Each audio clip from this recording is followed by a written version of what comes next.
Melambatnya pergerakan roda ekonomi membawa dampak bagi sektor ketenagakerjaan Indonesia.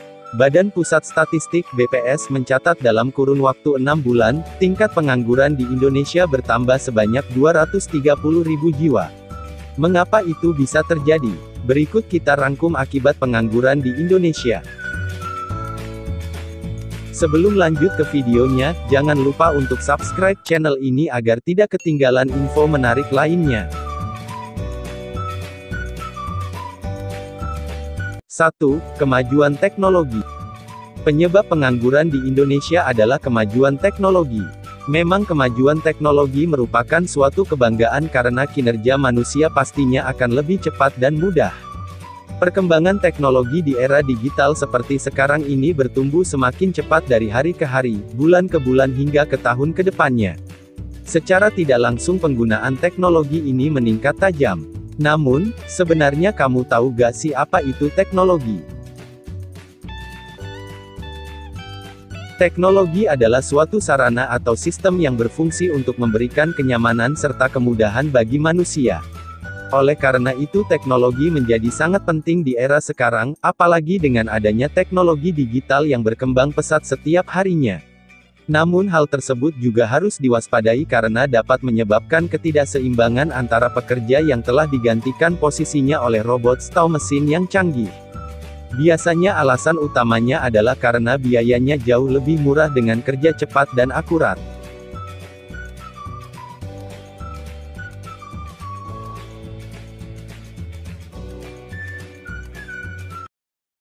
Dua. Ketidakseimbangan antara pekerjaan dan jumlah tenaga kerja. Penyebab pengangguran di Indonesia dan alasannya yang kedua adalah adanya ketidakseimbangan antara pekerjaan dan jumlah tenaga kerja yang meningkat setiap tahunnya. Adanya persaingan ketat di antara para anak baru lulus maupun yang sudah berpengalaman membuat fenomena baru bahwa ketidakseimbangan tersebut telah terjadi. Mahasiswa dan lulusan magister pun semakin kesulitan memiliki pekerjaan karena jumlah pekerjaan yang tersedia sedikit dan tidak diiringi dengan kemampuan dari para individu tersebut. Ledakan penduduk di Indonesia juga dapat menjadi salah satu faktor pemicu adanya pengangguran di Indonesia. Hal tersebut menyebabkan banyaknya lulusan muda yang menganggur untuk menunggu pekerjaan.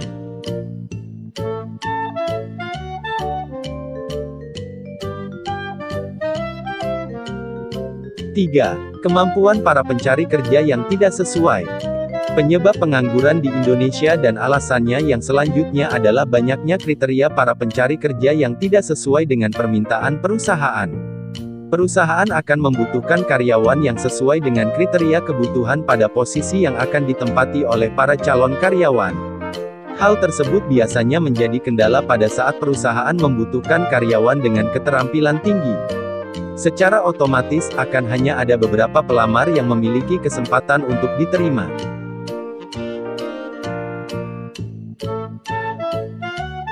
Sebelum lanjut ke video berikutnya jangan lupa untuk subscribe channel ini agar tidak ketinggalan info menarik lainnya.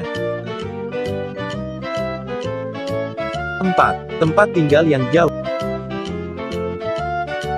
Kurangnya pemerataan lowongan pekerjaan bisa menjadi penyebab adanya angka pengangguran di Indonesia. Daerah yang kurang berkembang dan domisili yang jauh dari lapangan pekerjaan menjadi penghambat bagi mereka untuk meraih cita-citanya. Keterbatasan biaya untuk dapat mencoba peruntungan di luar daerah juga dapat menjadi masalah serius terkait angka pengangguran di Indonesia. Maka dari itu, pemerataan lapangan pekerjaan akan sangat perlu dilakukan.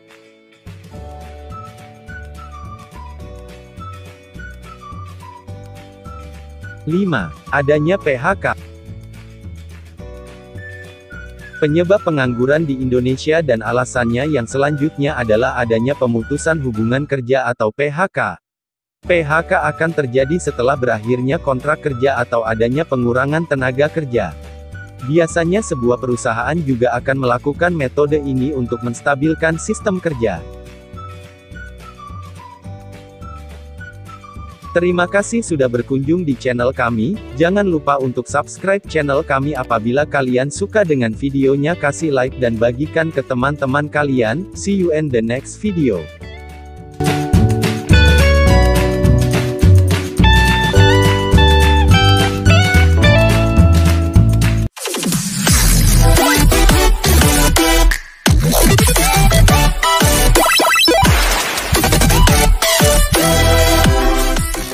menyaksikan segmen khusus CNBC Indonesia Economic Update.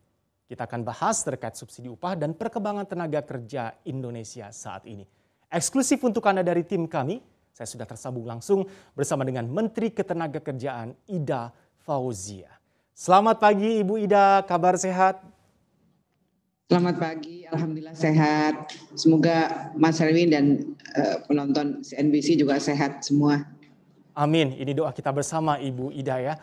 Kita banyak berbicara mengenai kualitas sumber daya manusia yang dimiliki oleh bangsa Indonesia. Ibu Menteri, ini kita juga berbicara kesiapan memasuki era industri 4.0.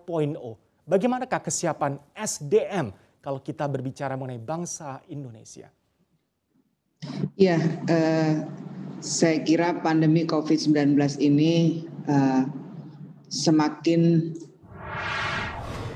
membutuhkan kita untuk menyiapkan sumber daya manusia kita lebih baik lagi. Kenapa? Karena ternyata pandemi COVID ini mendorong percepatan transformasi ketenagakerjaan ke arah revolusi industri 4.0. Jadi ada percepatan revolusi industri 4.0. Sementara kita masih punya pekerjaan dengan kualitas sumber daya manusia kita. Kalau kita lihat data profil ketenagakerjaan kita masih punya tanggungan karena pendidikan angkatan kerja kita ini didominasi 55,9% didominasi oleh tenaga kerja dengan tingkat pendidikan SMP ke bawah.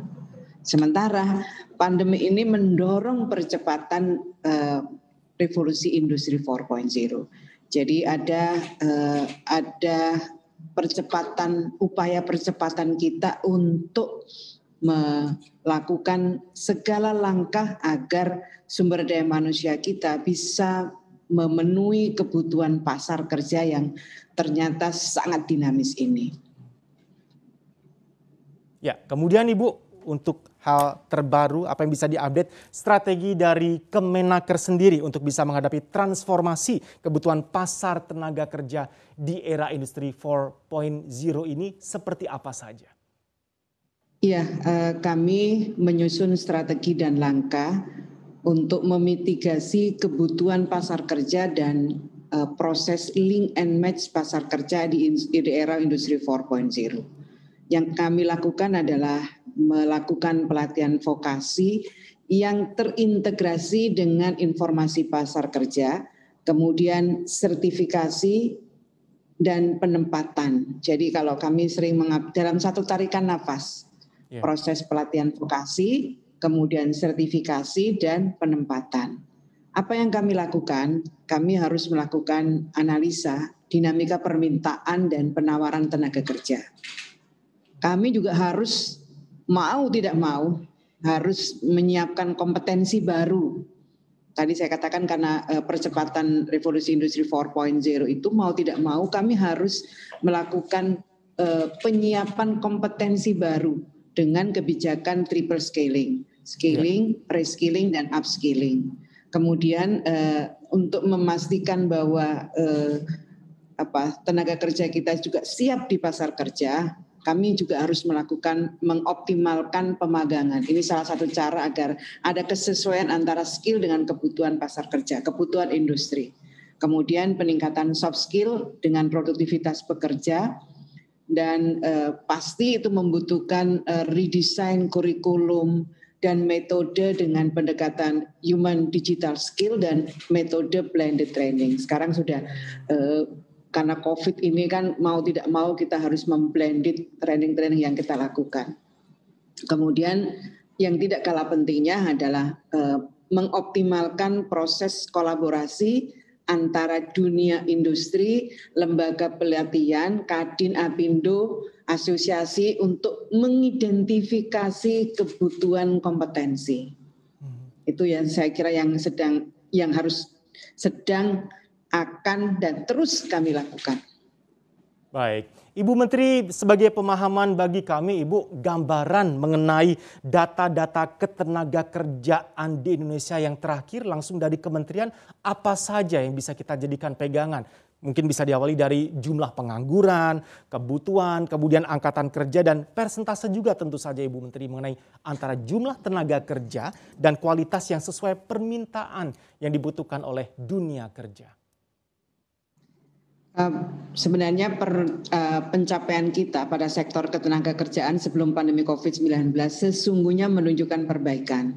Kalau kita lihat data, pengangguran terbuka kita Februari 2020 itu sudah berada di 5%, tepatnya 4,94%. Namun karena COVID yang datang tanpa kita undang, Agustus 2020 pengangguran kita melonjak menjadi 7,07%. Ini Agustus ya. Dengan segala cara pemerintah dengan seluruh stakeholder berupaya memitigasi pandemi COVID-19 pada sektor ketenagakerjaan, kita bisa melihat pengangguran kita pada Februari 2021 berkurang menjadi 6,26%. Contoh lain ya, pekerja sektor formal pada Februari 2020 itu mencapai 43,36%. Cukup bagus kan, tapi kemudian menjadi drop menjadi 39,53%. Tapi kemudian dengan segala upaya tadi yang saya sampaikan, Agustus 2020, alhamdulillah, Februari 2020 kita bisa lihat bahwa sudah agak dekat, sudah on the track lah, menjadi 40,38%. Jadi kalau lebih lanjut, kalau kita lihat profil penduduk yang bekerja pada Februari 2021, jika kita lihat dari tingkat pendidikan memang masih didominasi oleh pekerja dengan lulusan SMP ke bawah. Ini 55,9%, tadi sudah saya sampaikan. Dan pekerja dengan lulusan universitas SMK dan SMK dan SMA itu mencapai 22,5%. Ini profil ketenagakerjaan kita. Memang menjadi berat karena adanya pandemi COVID-19 yang sudah kita lakukan 5 tahun ke belakang itu sudah bisa kita lihat hasilnya, tapi ternyata karena pandemi yang luar biasa dampaknya pada ketenagakerjaan kita. Install aplikasi kami CNBC Indonesia di Google Play Store dan App Store untuk mengikuti perkembangan terkini berita bisnis dan ekonomi.